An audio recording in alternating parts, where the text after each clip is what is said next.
ಅದು ಧರ್ಮ Singh committee report ಅಂತ ಆಗ್ತದೆ. ಬೇಸ್ಡ್ ಆನ್ HKDB ಅಂತ ಆಗ್ತದೆ. ರಾಮಕೃಷ್ಣ ಹೆಗಡೆಯವರು ಮುಖ್ಯಮಂತ್ರಿ ಇದ್ದಾಗ ಹೈದರಾಬಾದ್ ಕರ್ನಾಟಕ ಅಭಿವೃದ್ಧಿ ಮಂಡಳಿಯ ರಚನೆ ಆಗ್ತದೆ. ಈ ಭಾಗದ ಹಿಂದುಳಿಕೆ ಹೀಗೆಲ್ಲೋ ಅದಾದ ಮೇಲೆ ಬಂದದ್ದು ಯಾವಾಗ ಮೊಟ್ಟ ಮೊದಲ ಬಾರಿಗೆ ನಮ್ಮ ಇವರು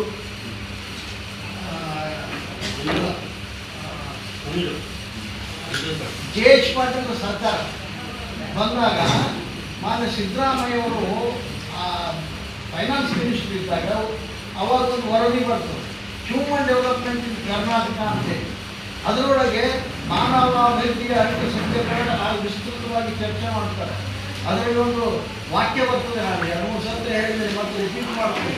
ಅಭಿವೃದ್ಧಿಯ ಒಂದು ಇದೇನಿದೆ ಮಾದರಿಯ ಅಭಿವೃದ್ಧಿಯ ಒಂದು ನೋಡಿ ಮಾನದಂಡ ನೋಡಿದರೆ ಒಂದು ವರ್ಡ್ ಅಂತೇಳಿ ನಮ್ಮ ಸರ್ಕಾರದ ಪಕ್ಕ ದಾಖಲೆ ಹ್ಯೂಮನ್ ಡೆವಲಪ್ಮೆಂಟ್ ಇನ್ ಕರ್ನಾಟಕ ಅಥವಾ ಕರ್ನಾಟಕದಲ್ಲಿ ಮಾನವ ಅಭಿವೃದ್ಧಿ ಅಂತಕ್ಕಂಥ ಪುಸ್ತಕ ಕನ್ನಡದಲ್ಲಿ ಇರ್ಬೋದಿತ್ತು.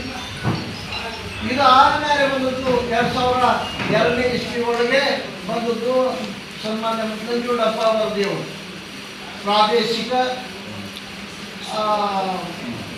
ಅಸಮಾನತೆಯ ನಿವಾರಣಾ ಹೈ ಪವರ್ ಕಮಿಟಿ ಅಂತ ಬಂತು. ಅದು ಬಂತು.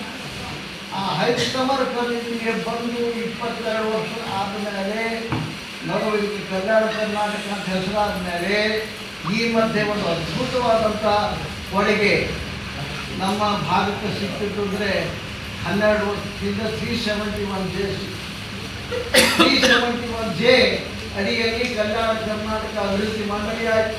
ಆ ಅಭಿವೃದ್ಧಿ ಮಂಡಳಿಯಿಂದ ರಾಜ್ಯಪಾಲರ ನಿಗಾ ವಹಿಸಿ ಕಾಂಟ್ರಾಕ್ಟ್ಗಳು ಒಂದು 22%.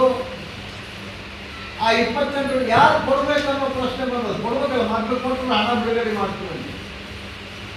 ಉದಾಹರಣೆಗೆ ನಾನು ಮೊನ್ನೆ ನಮ್ಮ ವಿಜಯನಗರ ಯೂನಿವರ್ಸಿಟಿಯ ಭೇಟಿಯಾಗಿ ಬಳ್ಳಾರಿ ಅವ್ರು ಹೇಳಿದರು, ಅಲ್ರಿ ಸರ್ ಅವ್ರಿಗೆ 22% ಕೊಟ್ಟರೆ ನಮ್ಮ ಯೂನಿವರ್ಸಿಟಿಗೆ ಇಷ್ಟು ಕೋಟಿ ಕೊಡ್ತಿರ್ಬೇಕಾದ್ರೆ ನಾವು ಒಂದಿಷ್ಟು ಹೊಸ ಕೋರ್ಸ್ಗಳನ್ನು ಪ್ರಾರಂಭ ಮಾಡಿದ್ವಿ. ಮತ್ತು ಅವರು ಅಡ್ವಾನ್ಸ್ ಯಾರು ಕೊಡಬೇಕು ಅಂತೇಳಿದ ಅವ್ರು ಕೊಟ್ಟರೆ ಕೊಡ್ತಾರೆ.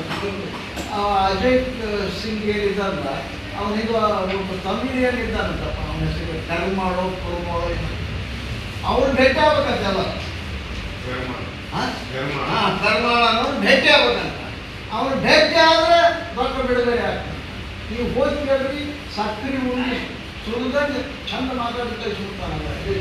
ಏನು ಎಲ್ಲ ಚಲೋ ಯೋಜನೆ ತಂದಿದ್ದ ನಿಮ್ಮ